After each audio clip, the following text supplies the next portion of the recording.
Everybody, what's up? Welcome back, NAMM 2018 Winter NAMM. We're here at the Peavey booth with Mike Smith of Peavey, Guitar Product Manager. Mike, how's it going? Really good, man. How you doing this morning? Doing very well. So I know something that a lot of people are very interested in is the new Misha Mansoor Invective, right? So this amp was released maybe, what 6 months ago?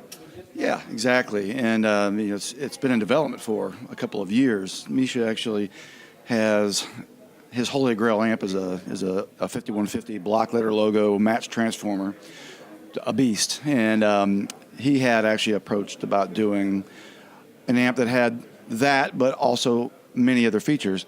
And it took a while. It took a while because that amp was very specific, and his ears are very, very good. We say in the business, he could hear a flea fart from 100 miles away, and it's very true. The guy has amazing hearing, and it took a while to get it right. We did, and he signed off on it, and I'm very proud of this amp. I got to tell you, I travel around a lot and do trainings, and the comment that I've gotten, and even I thought at first, well, it's Misha's amp, and it's very going to be an amp just for heavy guys that play heavy, and it's not true. This is probably the most versatile tube amp we've ever built. And I'll show you here. We've got 3 channels. The aforementioned 5150 clone is here. The clean channel, and people have this idea that the clean channel on the head, it never sounds quite the way a clean really ought to sound. The reason is usually it's a clone of a deluxe or something. Sure.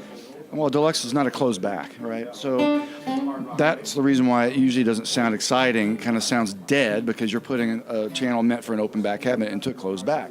Well, not only was this clean channel designed for a closed back, it was designed for this cabinet. So it's very pristine. You can.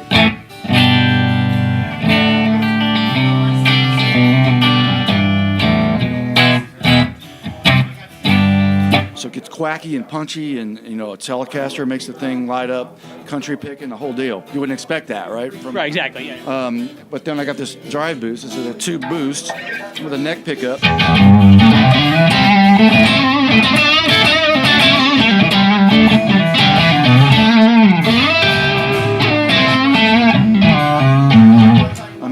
All of a sudden you're in blues land. Yeah, I can tell you right now. First of all, NAMM coverage can generally be spotty at best when it comes to amps, but standing next to this thing, that's tasty. That is a tasty tone. It is, and for me, it's with that.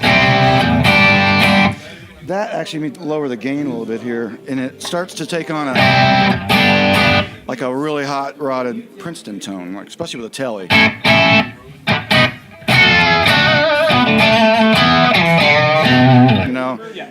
I didn't know that was going to come out of this amp when I first plugged into it, So that's the clean channel. We got 3. So over here is our crunch channel.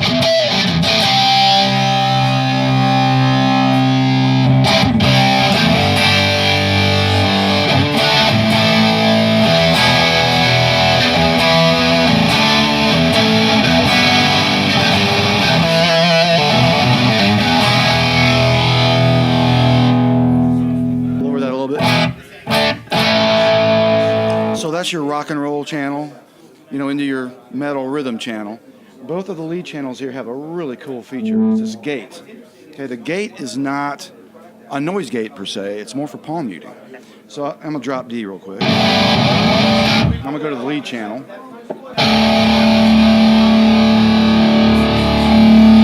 And as I turn the gate up, you'll hear it. You'll hear what I'm talking about.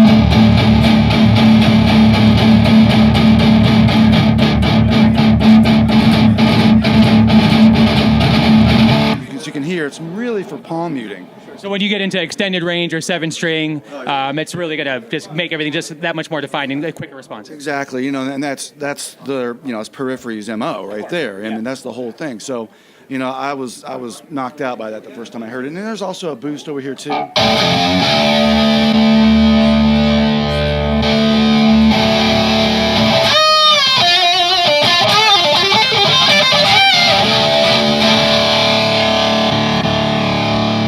So the other thing here is the resonance control. Resonance is a Peavey patent going back a long time.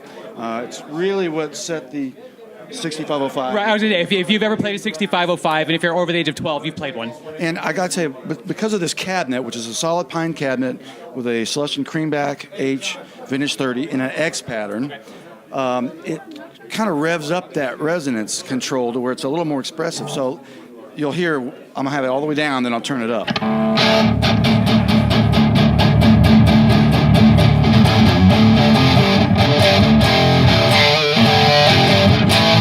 So, I mean... It's thick without being muddy, right? So it just gives that girth. It keeps that as you turn it up. You know, I've got this thing up, the master boost is off, and I'm not very loud. This is probably running at about 15 watts, you know? Well, when I do clinics and I turn the master boost all the way up, turn the full power switch on, and a true 120 watts, I mean, this room would be rattling. And, and let me talk about the boost real quick, because people need to understand boost is something that's a misconception among a lot of guitar players. There's no such thing as a boost. It's a 120 watt amp. That's it. Everything is a cut. So if the master boost is off, you're talking about you could be as much as 10 dB difference. Full power, boost on, everything up. There's your 120 watts. There's also, like I said, the half power switch. There's 2 effects loops. Misha uses 2 axe effects and he likes to be able to switch them independently. There's full MIDI implementation. So if you're running a Pro Tools rig, you can use a control channel and you can control every aspect of the amp. And also, really cool, if you have pedals that you put on top of your amp, you can power them from the amp. There's 9-volt power outlets.